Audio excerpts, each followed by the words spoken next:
Welcome, everybody. This is the Rotary E-Club of Silicon Valley. Every week, we try to bring you all kinds of interesting stories of people doing interesting things around the world to make their communities better.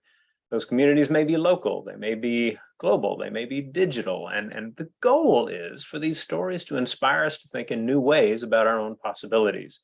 We are part of Rotary International, 1.2 million people around the world, 1.4 million, I believe, when you count the Rotaractors, who certainly count. And strewn across 36,000 Rotary clubs.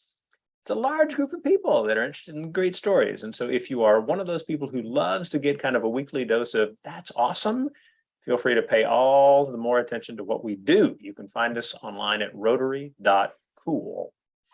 And so with that, I'd like you to meet our speaker for today. Today, coming to us from Copenhagen, which I believe is the standard mispronunciation of the city for English speakers. And she is part of the Human Library.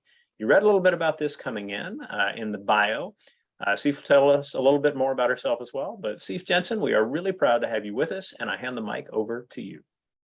Thank you so much. I am really excited and grateful to be here as well and be able to share a little bit about the Human Library and the work we do.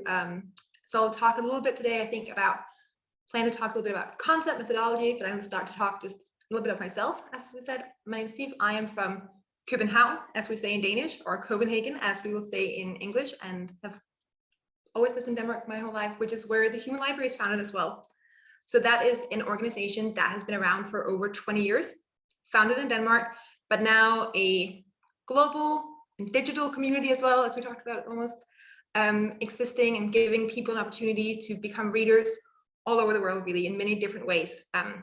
And I am part of what we sometimes call our delivery team or reader services team. And that means I help facilitate events, spaces, and platforms where people can come along and become readers.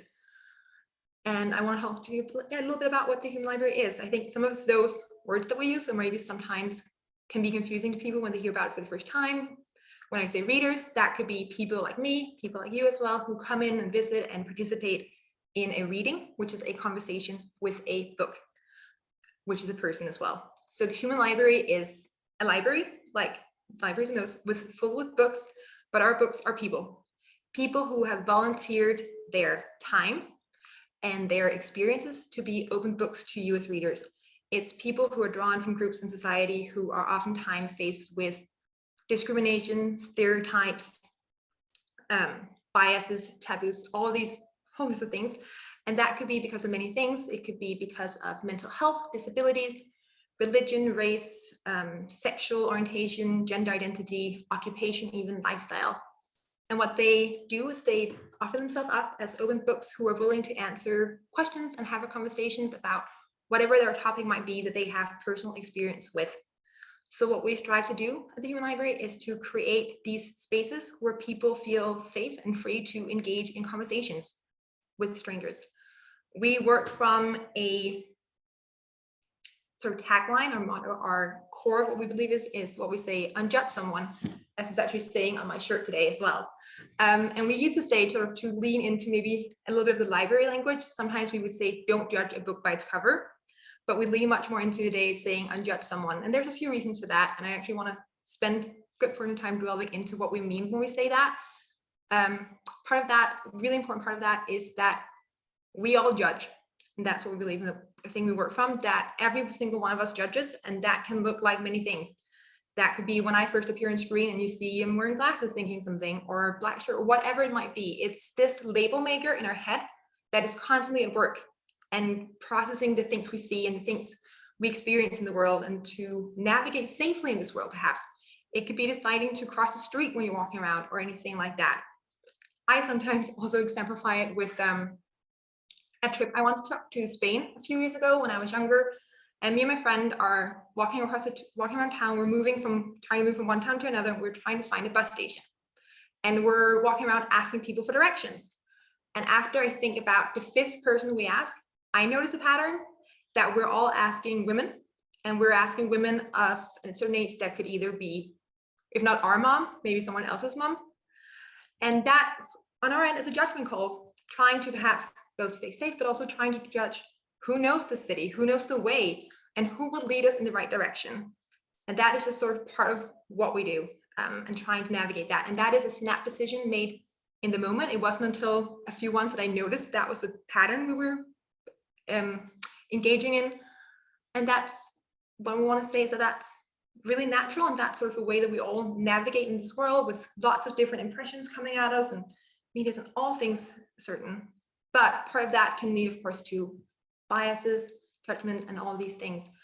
And what we want to say is that while there is not necessarily anything wrong with it, we're not necessarily bad people for making these judgments, what we want to do is create spaces for people to challenge these things, to maybe slow down, pause on that label maker, as I called it, and question some of these things, and do it while engaging with people who knows it the best. Our books aren't necessarily expert on topic, but they're expert on their lives and what it means to live with whatever topic it might be that they're engaging with. If it's that they're in a wheelchair, or it's a non-binary person, or it's a Satanist, or Christian minister, whatever it might be, there's a whole list of books that you can engage in conversations with at the Human Library. So that's what we do. We try to create spaces where people can feel safe and free to engage in these conversations. And what's really important for me to note as well is that there are no wrong questions. It's one of the things we believe. There are no dumb questions, and that our readers and their questions, curiosity leads the way of these conversations as well. And that even if you're sitting somewhere with a book and you're not quite sure how to ask a question, or what to ask, or how to phrase it, that's something you can say as well. Say, I'm not sure how to say this, but I'm really curious to know this. Our books might say, thank you for that. That was a great question. Outside of the Human Library, I would prefer maybe this language. They might educate you a little bit about that, but they'll also give you an answer and talk to you about and satisfy that curiosity. So you can take that and ask a different question. And that, I think, part of what I think is really special about this as well is that we sometimes talk about this as being very potentially difficult conversations as well, sometimes uncomfortable, in the sense that, of course, we don't want to offend people. We don't want to cause harm or anything like that. And I understand that specific, and when we're walking around life, not everyone you meet has sort of given up that opportunity to ask these questions, but at the Human Library, they have. So that's really an opportunity to ask all those burning questions that you might have, and try to learn from that and grow with that, which I think is a really important part. We also talk about unjudgment as a form of then taking this conversation, of course, using that information to include in whatever it is that you think you know about that topic, and continue to ask questions, of course. We also sometimes talk about it as there's multiple ways of unjudging someone, that there's both the sense of course, unjudging the book, learning, asking questions, and all these things, but to also take it as an opportunity to maybe sort of unjudge yourself a little bit, unjudge those questions that you might be afraid to ask, or not, as I said before, not sure how to ask, and try anyway and see sort of what you gain from that. Sometimes we'll talk about being slightly maybe uncomfortable or difficult because it's strangers to begin with when you're sitting down with someone you don't know, who you've never met before, about a topic that might be difficult for any reason at all. You could also sometimes talk to, we have a book who talks about being bereaved, grief and loss and things like that, or mental health issues and all these things that could potentially be really difficult conversations, but given opportunity still to engage with that and learn from that, I think is really important. But that you start off, sometimes we say that you start off talking to someone who's a stranger, and at the end you feel kind of almost like when you read a book that you're giving up on a friend as you finish it. It can sometimes feel a little bit like the same thing here after having engaged in these really open, really honest conversations with people. And we have a few quotes that I also want to share with you. Just a little bit of some experiences from our readers. We always ask our readers afterwards what they take away, what their impact was, and I hope this illustrates some of the impacts of the Human Library as well. So for that, I'm just going to share my screen and have that on here so you can all see it. We ask our readers to comment on whether or not it felt like a safe space, and this is some of what they said. That is the most open and honest space I've existed in for a very long time, perhaps ever, and I'm so grateful for this experience. And meeting new people always enriches us. The Human Library take that idea to a new level by prompting deep conversations that are not commonly discussed in society, and it works. So having that opportunity to sort of engage and ask these questions really is something that our readers take great opportunity in. Let's see if I can get to, there we go. We also talk about new knowledge. Sometimes some of what a reader says is that I gained the knowledge of how what seems like a totally arbitrary thing, such as color for a curve, could be confusing or triggering for a person that is on the spectrum or colorblind. Or I did feel slightly apprehensive speaking with the book today, although she was excellent and quickly put you at ease. I have never knowingly spoken to a transgender person before, so it was important to me to be respectful in how I ask questions. And I think what's really interesting about these quotes as well, and you'll see some of the difference from some of the other quotes that we'll go through, is that there's both that sense of new knowledge in that you get to experience and have a conversation with someone on a topic that is completely new to you, like, for example, this person who talked to a transgender person, or you get some very specific knowledge towards the topic you talked about. As this one who mentions talking to someone who's on the spectrum or colorblind and how these things that they engage with can have a really big impact for them. But there's also some of the new knowledge that, right, insights that our readers gain that relate more to sort of how to navigate in and how to engage with diversity in that sense. That they not just get knowledge on sort of the specific topic that they're engaging with, but also more on how to better engage with that in the future. So that could be very broad or very specific as well. As someone said, as being an activist for a minority, I do feel the pressure to do and act right. I always had a slight discomfort in interacting with people with disabilities because I did not know how to act. After the second book reading, I felt much more reassured and confident in interacting with people with disabilities. I was going to say moving forward, but see, there's some insights taken from that they can use as they move forward in their lives as well. I'm just going to pause the other one. Sometimes we also talk about one of the learning outcomes for people to participate and become readers at the Human Library is sort of exercising what we call a conversation muscle, learning how to be more comfortable with asking these tough questions and creating a space for people to also share whatever it is that they might be feeling or going through relating to something that could be a topic or just more generally in life as well. As someone says, first judgments are easily made, but often wrong, and we need to talk and feel okay with asking questions. And I felt that I was participating in something that will improve my understanding of and interactions with other people that aren't just like me.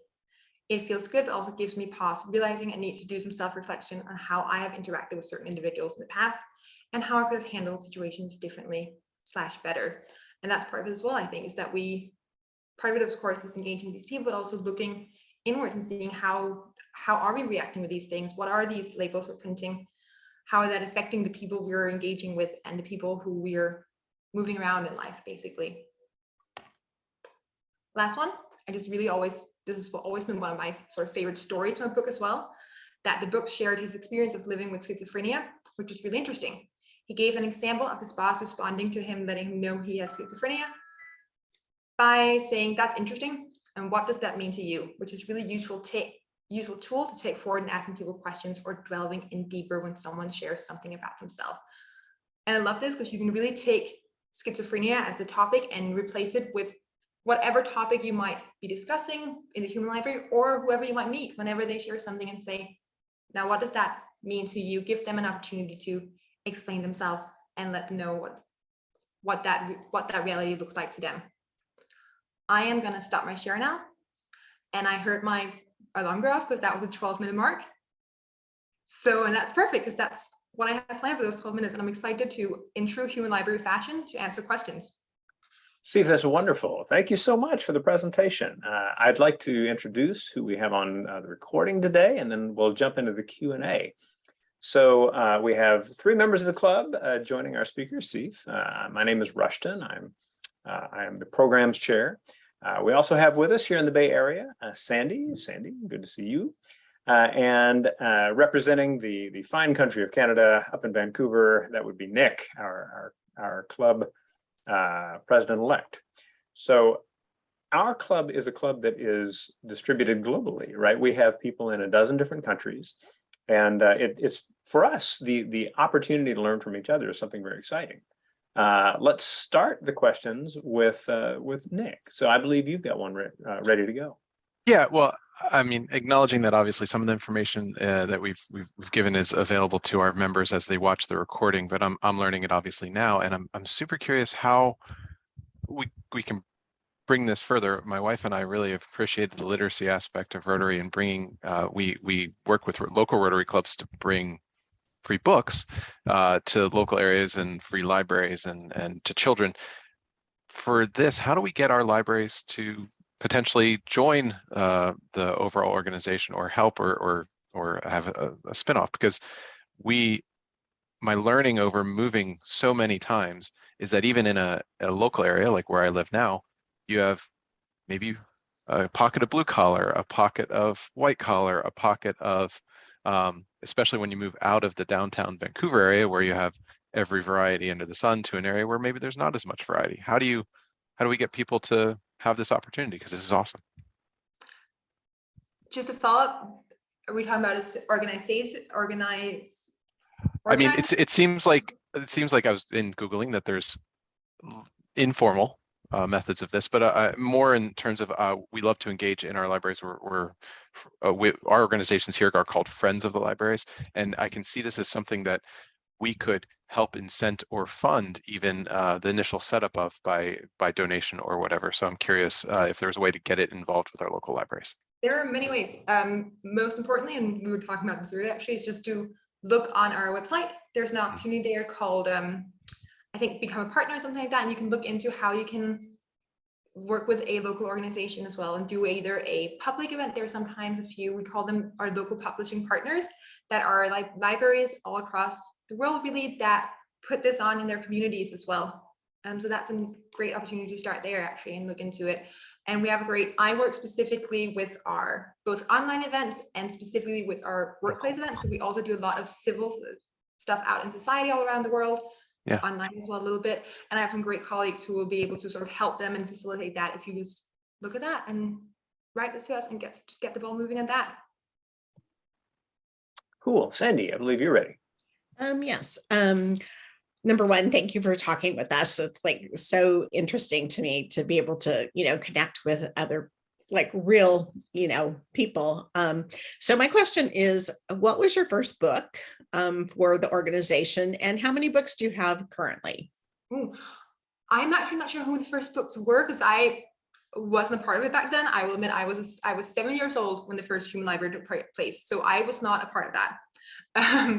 But it was a part of a different organization at that point, actually, who were doing an event at a festival in Denmark, trying to create spaces again for people who oftentimes misunderstand each other and maybe even sometimes have difficult understanding each other, to engage with each other and to ask questions and to learn to understand each other better. We sometimes also talk about that. We as a library don't try not to dictate what people take away, and sometimes it is in judgment, sometimes it's finding common ground, and sometimes it's agreeing to disagree. But I think some of the first books that they had with them were police officers, a punker, and things like that as well. Today we have many books. I'm not even sure how many. We have here in Denmark, where I am at, I think we have around 100 perhaps in our depot, as we call it. And then I work specifically with our online books as well, which is all over the world. So we have someone joining us online sometimes from the Bay Area, and we have someone joining us online from Eastern Australia, all across. So there's a huge group of that, and there's all the more local engaged volunteers. It's hard to say exactly how many, but there's many. It's just what I can tell you. Thank you. I'm curious, sorry, Rush, about like the safe space aspect of things. Obviously, in an online forum, people might feel safe because, I mean, I guess you could always hang up, which I guess is a real strange thing. But like in the original, in a physical setting, what is the typical meeting space? What is the typical safe space? So this physical space can be many different things. It could be a local library. It could also be different festivals. I know right now my colleagues are at one here in Denmark out providing spaces for these conversations. We also have our own reading garden in Copenhagen. So that's a little garden you can come down and visit every second Sunday in the summer that we have open for people just coming off the street as well. And then you'll sit in small groups. You'll come up, you'll meet a librarian, come up to them, perhaps ask if you don't know what this is already, and they'll tell you a little bit about what sort of opportunity is to you, talk to you about what you might want to borrow, what you're curious to know more about, or things like that, and set it up. And then they'll introduce you to the book you choose, and you'll have 30 minutes to have a conversation and engage and ask questions and all these things. And it is really a conversation as well, instead of just a monologue. So it's both sides. It's really important when we have great readers who come and ask these questions. So that's there. Librarians are always around as well to help facilitate if there's any need for that at all. And if they want to perhaps extend the reading, if you're coming to the end of your 30 minutes and you're like, we really want to finish this conversation, you can have a little extending to your own. We only ask that people don't take home their books. That's one of the key difference from our library to your local libraries. Wonderful. So you mentioned that the Human Library actually has a number of programs that it runs. You work with companies, you work with organizations, you work at festivals. Before we started the recording, you had mentioned that you'd visited the United States to do a program at Burning Man. I would love to hear more about that experience and what kinds of things you learned there. Absolutely. Yeah, so I was lucky enough to be a part of that. A little group of me and a colleague that went over to Burning Man and stayed there for the entirety. We worked with we were part of sort of an artist brought us in as well. Christina Sprong is her name. She built what she called the Flyberry. So that was a actual little library put out in the desert that had the shape of a head with books flying out of it. And there's actual books physical books to take out, as well as human books. So we were there as part of that. And up until we reached out, we were in communication with different people who are going to be at the festival as well. And that's actually who became our books. So we have people volunteer who were there, who were burners themselves, who were going to be there. And then we trained them on site to become books, talk to them about sort of what makes not necessarily a good book, but what sort of the practices to be in a book and how do you do that? And how do we safeguard and all these things that we then did with them. And then we had, 4 days, I think, of publishing where people who come out and read a book. So that was both people who were checking out the art piece that we would talk to and explain what that was. We also had one girl coming up towards the end of one of the days, all out of breath, having walked all the way out there, but she'd read about it in the program. And that was one of the things that she had to do before leaving the festival. So she came up and read a book and sort of, had that experience and engaged with someone there. And we talked about in the beginning as well, before we started this recording, that one of the things that's been really interesting, both with doing that and I think also working with the international groups, is seeing how a topic that might be of great interest in Denmark might not be of great interest in the US or in Asia or anything like that, or vice versa. And a topic that might be really interesting at a local library here, workplace, might not be of interest at Burning Man, but vice versa. One of our most popular books out there was a former, was he Goldman Sachs, or was a former tradesman, someone who'd been working in trading. That was really interesting to them because that was really interesting to people who visited the library at that point. And that's sort of some of the interesting things that you learn as well, is what's stigmatized and what stereotypes differs across. There's both something that are similar, but also differs. Well, it seems that one of the strengths of the Human Library is that everything is represented, right? I mean, it's not as if this is, simply a left-wing approach to doing X or Y or Z. I mean, it's very much to allow people on that side of the spectrum to also better understand the perspectives and concerns and desires of people on the right side, right? As well. And is that something that for you has ended up allowing for how to put it, more press, right? Where different kinds of press organizations end up taking an interest in the Human Library because of the diversity of the books?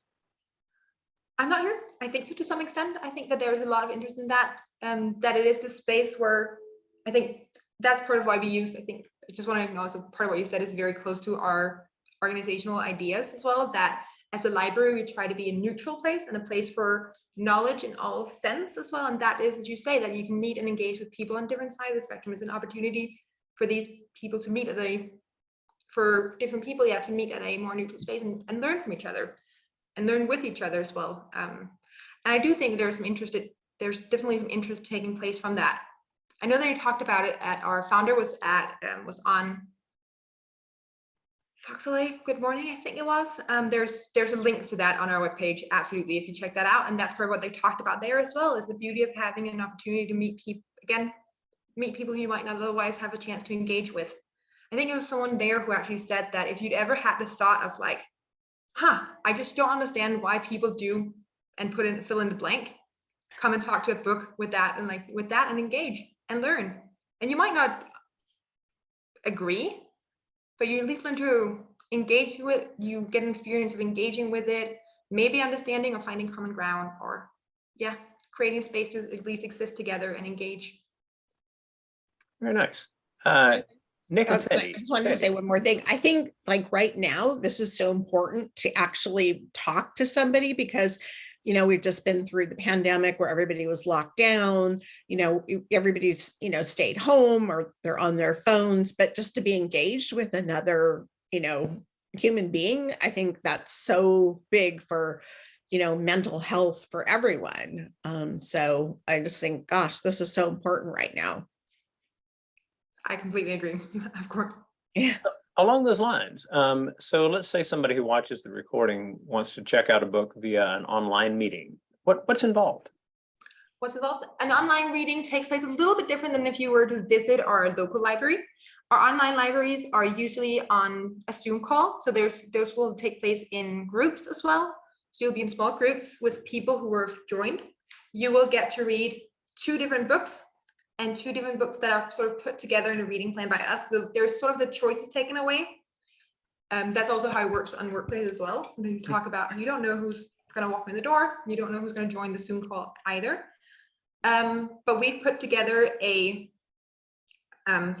we always put together a reading plan when it's these kind of things, making sure that everyone gets to engage with different strands of diversity, with different groups. So if you have a conversation with someone who is suffering from mental health diagnosis or anything like that, your second book will be something different. So you won't get 2 of the same kinds. That's part of it as well.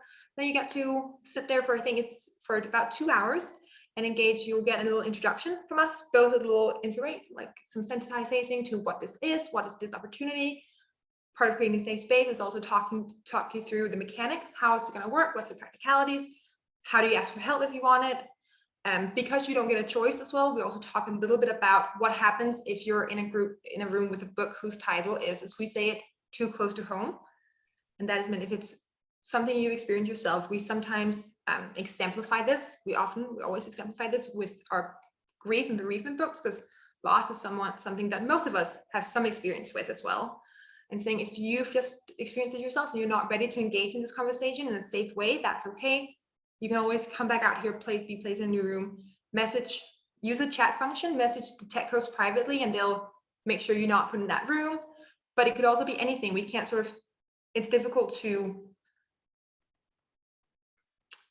predict what other people might have personal experience with. So also just talking to you about how do you do that if that's the case. But while, of course, setting up the scene for that, also explaining and talking to people about how we don't want you to shy away from the fact that it can be uncomfortable because it's new, because it's different, because it's a stranger, because it's a difficult conversation perhaps to have about things about our judgments, maybe even. So still creating a space where we can do that and engage in the best way in these conversations and the uncomfortability, but without sort of compromising that sort of personal safety as well. Good deal. But that's one way. And then if you go online as well, if you visit our website, humanlibrary.org, you can also read more about, there's some new things happening as well with online apps and things and different opportunities for people to join us. Okay, great. And so here is your site. No, Sandy, sorry, I just saw Sandy's question. It does, to be a reader, never costs anything. So if you were to check out, if you're go down to your local library, that won't cost you as a reader anything. It can be, of course, if your Workplace having us come in as a training part or anything like that, but you as a reader will never pay to read a book. Okay, thank you. Nice. So see if anything you'd like to tell us about the website itself. So if someone is wanting to come on and kind of take a look and absolutely check out a book or however it works. There's a few things. There's both the, of course, events tab that will take you to where you can take you to, I think it should be linked into our upcoming events, our Facebook page as well, where you can always check that out. So if you're online or at your local library, depending on where in the world you are, that should be listed there as well.